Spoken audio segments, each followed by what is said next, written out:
करवा रहा है। उन्होंने मांग की है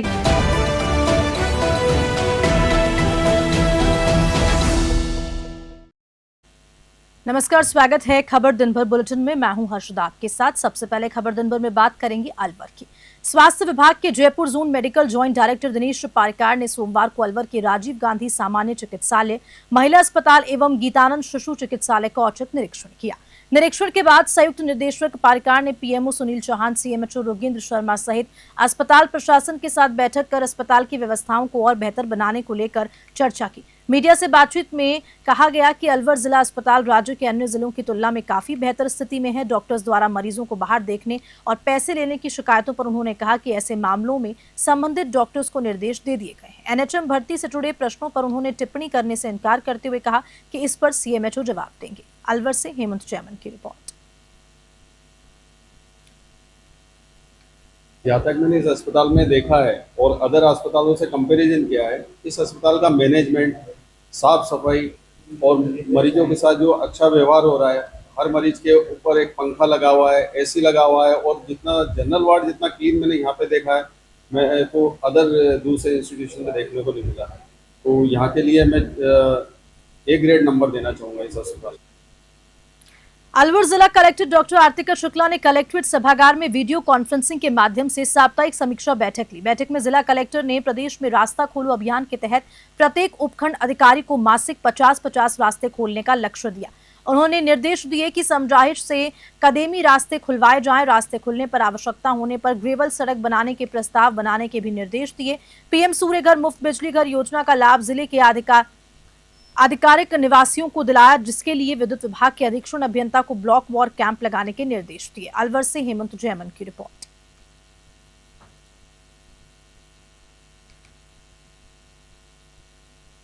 बाड़मेर में हर 3 महीने में होने वाली दिशा समिति की बैठक इस बार सिर्फ 2 मिनट में खत्म हो गई। वजह बनी जिला कलेक्टर टीना डाबी, जो खराब तबीयत के चलते मीटिंग में नहीं पहुंची। सुबह से ही जिले के तमाम अधिकारी बैठक के लिए कलेक्टर सभागार में इंतजार कर रहे थे। मीटिंग की अध्यक्षता कर रहे सांसद उम्मीदराम बेनीवाल भी इस स्थिति से नाखुश नजर आए। उन्होंने कहा कि कलेक्टर की अनुपस्थिति के कारण बैठक आगे फिर से आयोजित की जाएगी। सांसद के चेहरे पर इस अव्यवस्था को लेकर नाराजगी साफ दिखाई दी। बाड़मेर से मोहम्मद हनीफ की रिपोर्ट।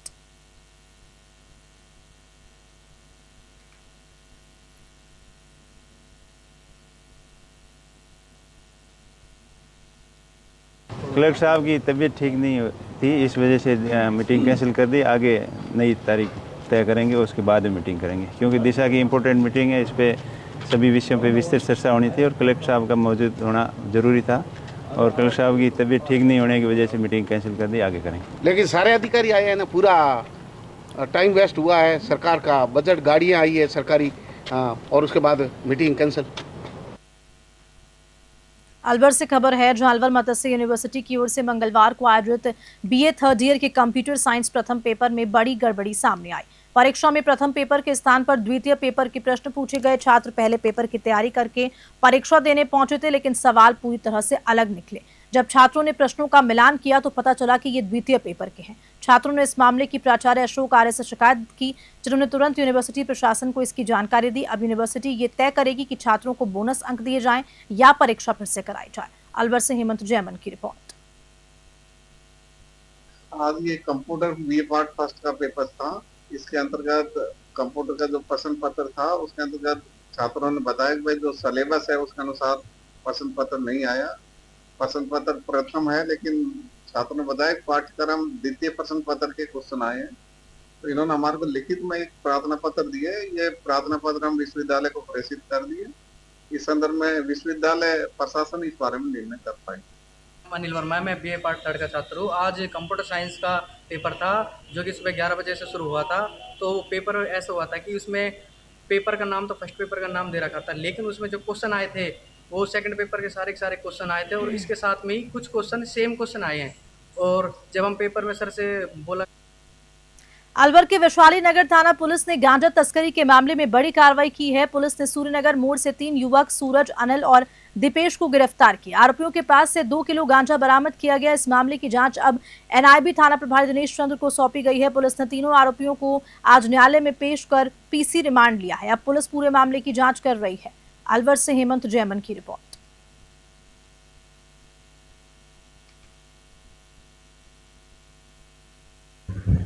थानाधिकारी थाना वैशाली नगर श्री गुरुदत्त जी और उनकी टीम द्वारा कल 3 मुलजिमों को 2 किलो अवैध गांजा परिवहन करते हुए पकड़ा है। ये कार्रवाई सूर्यनगर मोड़ के पास की गई है। तीनों आरोपी के नाम सूरज, अनिल और दीपेश हैं, जो खैरकल निवासी हैं। सूर्यनगर मोड़ के पास पकड़ा गया। 2 किलो गांजा, अवैध गांजा परिवहन करते हुए पकड़ा है। साथ में एक इस पे वाहन से जा रहे थे मोटरसाइकिल, वो भी जब्त की गई है। उन तीनों मुलजिमों को आज माननीय न्यायालय में पेश किया गया, जो पीसी रिमांड पर परसों तक चल रही है, जिनसे और भी अनुसंधान किया जाता है। मुकदमे वो पहले कभी करते हुए मुकदमे यहाँ पे मुकदमे नहीं है और वहाँ से जानकारी की जा रही है। डीडवाना शहर के राजकीय बांगड़ जिला अस्पताल के बाहर बने हुए सार्वजनिक शौचालय की सारी गंदगी सड़कों पर फैल रही है। सारी गंदगी सड़कों पर बह रही है। गंदगी सड़कों पर बहने की वजह से इस गंदगी से गंदी बदबू भी आ रही है। वहीं आसपास में आने वाले मरीजों को भी इस गंदगी की वजह से, दुर्गंध की वजह से भारी परेशानी हो रही है। बाहर बने हुए सार्वजनिक शौचालय का नाला टूटा हुआ है, वहीं जाम भी हो चुका है, जिसकी वजह से पिछले 15 दिनों से ये समस्या बनी है, जिसके चलते लोगों को भारी परेशानियों का सामना करना पड़ रहा है। लेकिन बार बार शिकायतें करने के बावजूद भी समस्या का समाधान नहीं हुआ। यहाँ पर नाला दूसरा लगाकर इस चौक पड़ी लाइन को सही करने की आवश्यकता है, लेकिन फिर भी संबंधित विभाग के द्वारा ध्यान नहीं दिया जा रहा। डीडवाना से गुलाम नबी आजाद की रिपोर्ट।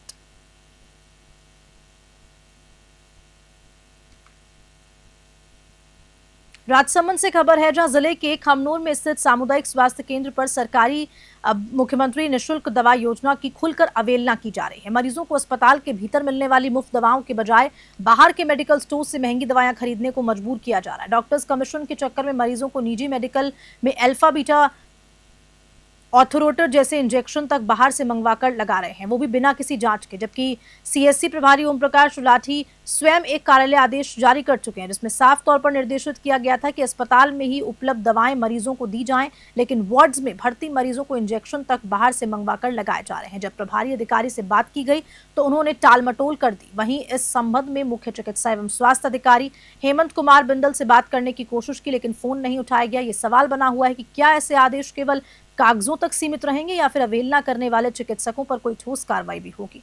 खमनोर से ब्यूरो रिपोर्ट। डीडवाना से खबर है, जहां जांगिड़ समाज के लोगों ने जिला कलेक्टर पुखराज सेन को सीएम के नाम एक ज्ञापन दिया। ये ज्ञापन झुंझुनू में पदस्थ जिला परिवहन अधिकारी मक्खन लाल जांगिड़ के समर्थन में दिया। समाज का आरोप है कि पूर्व विधायक राजेंद्र गुड़ा द्वारा मक्खन लाल जांगिड़ का सार्वजनिक रूप से अपमान किया गया है, जो निंदनीय है। ज्ञापन में बताया गया है कि मक्खन लाल जांगिड़ अपने कर्तव्यों का ईमानदारी पूर्वक निर्वहन कर रहे हैं और उनका पूर्व विधायक राजेंद्र गुड़ा द्वारा अपमान पूरे समाज का अपमान है। समाज में इस घटना की निष्पक्ष जांच कर दोषी के खिलाफ सख्त कार्रवाई की मांग की है। डीडवाना से गुलाम नबी आजाद की रिपोर्ट।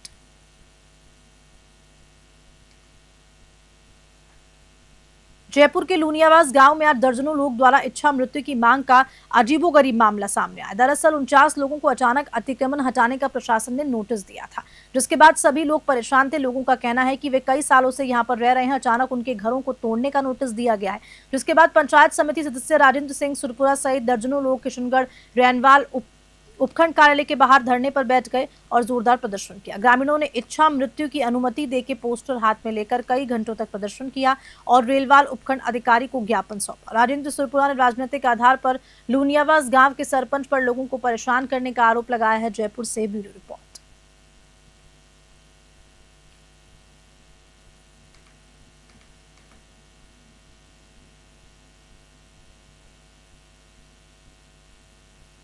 डीडवाना में स्थानीय पोल स्टार द स्कूल के विद्यार्थियों ने शैक्षणिक भ्रमण के अंतर्गत स्टेट बैंक ऑफ इंडिया की स्थानीय शाखा का दौरा कर बैंकिंग व्यवस्था की बारीकियों को समझा। बैंक के शाखा प्रबंधक योगेश शर्मा और अन्य अधिकारियों ने विद्यार्थियों का स्वागत करते हुए उन्हें विभिन्न बैंकिंग सेवाओं के बारे में विस्तार से जानकारी दी, जैसे खाता खोलना, नकद जमा एवं निकासी, चेक प्रक्रिया, एटीएम, ऑनलाइन बैंकिंग, ऋण प्रक्रिया और डिजिटल ट्रांजैक्शन की सुविधाएं आदि। स्कूल के डायरेक्टर पंकज तुनवाल ने शैक्षणिक भ्रमण को अत्यंत लाभकारी बताया। विद्यालय प्रबंधन से जुड़े सेवानिवृत्त बैंक अधिकारी नंदकिशोर सैनी ने बैंक अधिकारियों के प्रति आभार प्रकट किया। प्रिंसिपल शशि शेखावत ने बैंक भ्रमण को बहुत ही उपयोगी बताया। डीडवाना से गुलाम नबी आजाद की रिपोर्ट।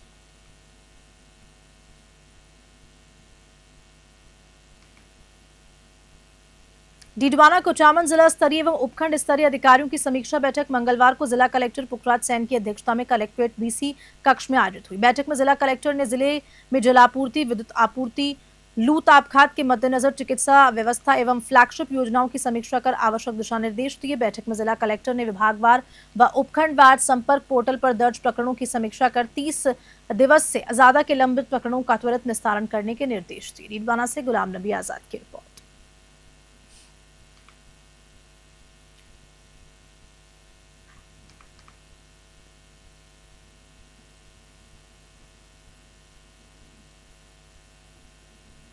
राजस्थान प्रदेश कांग्रेस कमेटी यानी कि पीसीसी के अध्यक्ष गोविंद सिंह डोटासरा ने मंगलवार को मेड़ता का दौरा किया, जहां कांग्रेस कार्यालय का उनका ढोल, नगाड़ों और फूल मालाओं से जोरदार स्वागत किया गया। भोपालगढ़ जाते समय पीसीसी चीफ ने मेड़ता कांग्रेस कार्यालय पर रुककर कार्यकर्ताओं और आमजन से संवाद किया। इस दौरान कांग्रेस कार्यकर्ताओं, नेताओं, जनप्रतिनिधि के साथ बड़ी संख्या में आम नागरिक भी उपस्थित रहे। मीडिया से बातचीत करते हुए गोविंद सिंह डोटासरा ने केंद्र और प्रदेश की बीजेपी सरकारों को विफल करार दिया। उन्होंने कहा कि राजस्थान में बीजेपी सरकार के कार्यकाल में एक ठेले का काम भी नहीं हुआ। जनता के लिए कई वादों को बीजेपी भूल चुकी है, जिससे आमजन खुद को ठगा हुआ महसूस कर रहा है। मेड़ता सिटी से सुशील दिवाकर की रिपोर्ट। हाल में भाई जी दिल्ली को काम को नहीं हो, समझो ले लो, हमारे बड़े से कवाटी में दिलोगे रुपये ने 1 रुपए का काम नहीं हुआ।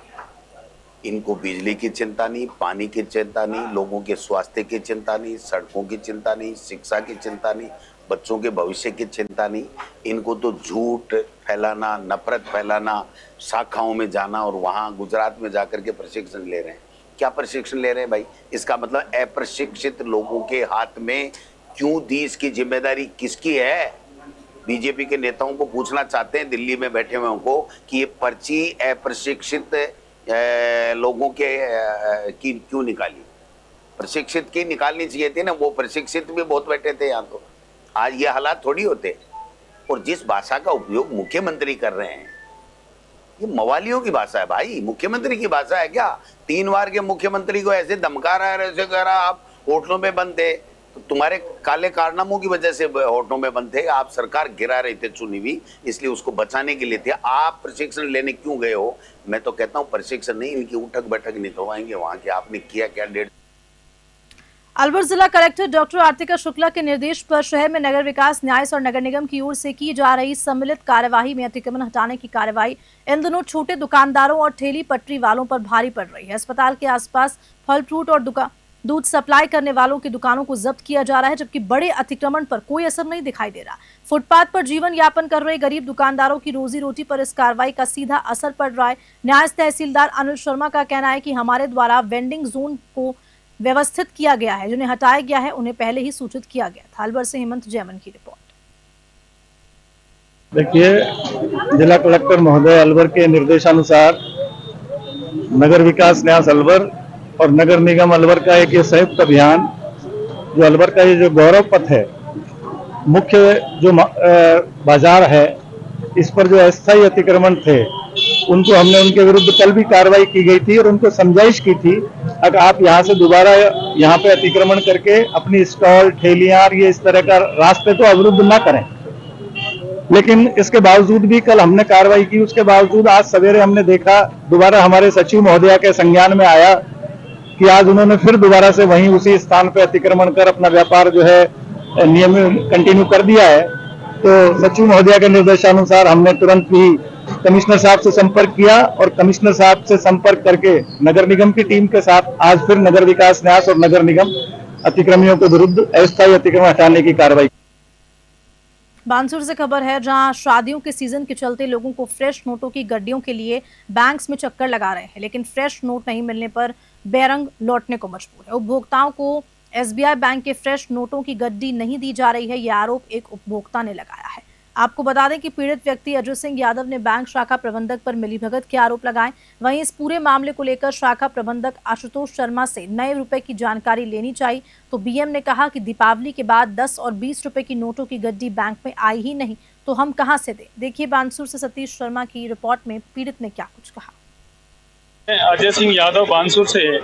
मैं 10 दिन से प्रयास कर रहा हूँ नई करेंसी के लिए, 20 रुपए, 50 रुपए, 100 रुपए के लिए, लेकिन मुझे मिल नहीं पा रही है। मैं पीएनबी बैंक भी गया, वहाँ भी बोले कि हमारे पास नहीं है। फिर मैंने पता किया कि SBI में अभी नहीं है, 5 तारीख को आएगी। 5 तारीख को मैं 10:10 में बैंक में उपस्थित होता हूँ। मैनेजर से रिक्वेस्ट करता हूँ, कैशियर से रिक्वेस्ट करता हूँ, मुझे करेंसी एक 20 रुपये की गड्डी चाहिए और मुझे मना कर दिया जाता है गड्डी नहीं है। फिर मैं रिक्वेस्ट करता हूँ मैनेजर से, मुझे कहा जाता है कि 50 की मिल सकती है। 40 मिनट तक मैं रहता हूँ, उसके बाद मैं मैनेजर से और कैशियर के बीच में 5 बार जाता हूँ, लेकिन उसके बावजूद भी मुझे गड्डी नहीं दी जाती है। आज मैंने शिकायत उसमें दर्ज की है और मार्केट से अभी मैं जो है ये 20 रुपए की गड्डी 2400 रुपए में लेके आया हूँ। मेरा सवाल ये है कि मीडिया के माध्यम से कि जो करेंसी मार्केट में आ रही है वो कहाँ से आ रही है, कहाँ, जिसमें जो है SBI के कर्मचारी तो लिप्त नहीं है। कितना करेंसी आता है। अब शादियों का दौर चल रहा है, उसमें हम ग्रामीण क्षेत्रों को शादियों में मान सम्मान के लिए बहन बेटी के लिए जरूरत होती है, वो मिल नहीं पा रही है। और तो और उसका जो है मैनेजर का जो रवैया मुझसे रहा, एक मैं पढ़ा लिखा आदमी हूँ और मुझसे उसने अमानवीय व्यवहार रस्टिंग लैंग्वेज की, जिससे मैं मान सम्मान को ठेस पहुंची। तो एक बेचारा गरीब अनपढ़ आदमी आता होगा, उनके साथ SBI के कस्टमर जो है कैसा व्यवहार करते होंगे। और SBI जो है कि जो एम्प्लॉय है वो हमारे सेवक हैं, हम टैक्स देते हैं, हमारे टैक्स से इनको सैलरी मिलती है, ये हम पर अधिकारी नहीं है, ये जनता के जन सेवक हैं। हम जन्म से लेकर के और मुथान तक, कफन तक का GST देते हैं, तो इनकी ड्यूटी बनती है। तो कहीं ना कहीं कैश यदि जनता को नहीं मिल पा रहा है, तो इसलिए मैं मीडिया से आपसे मांग चाहता हूँ कि आप इसको बात को आगे RBI तक जाए, गवर्नर तक। धन्यवाद। बीकानेर में 54 साल बाद युद्ध जैसी स्थिति को लेकर मॉक ड्रिल की जा रही है। केंद्रीय गृह मंत्रालय के निर्देश पर 7 मई को पूरे देश में एक साथ मॉक ड्रिल आयोजित की जाएगी। बीकानेर में कलेक्टर नम्रता वृष्णि और SP काविंद्र सिंह सागर ने तैयारियों का जायजा लिया। शहर के 10 प्रमुख स्थानों पर लगे सायरनों का परीक्षण किया गया।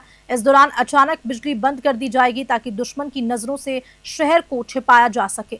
ये तकनीकी आखिरी बार 1971 में बांग्लादेश युद्ध के समय अपनाई गई थी। नागरिकों को हवाई हमले से बचाव और सुरक्षित स्थानों तक पहुंचने का प्रशिक्षण दिया जाएगा। अधिकारियों का कहना है कि हाई रिस्क इलाकों में लोगों को निकालने की रिहर्सल भी होगी। SP का कहना है कि सभी तैयारियां पूरी हैं और टीम भी पूरी तरह से अलर्ट मोड पर है। बीकानेर से लोकेश भौरा की रिपोर्ट।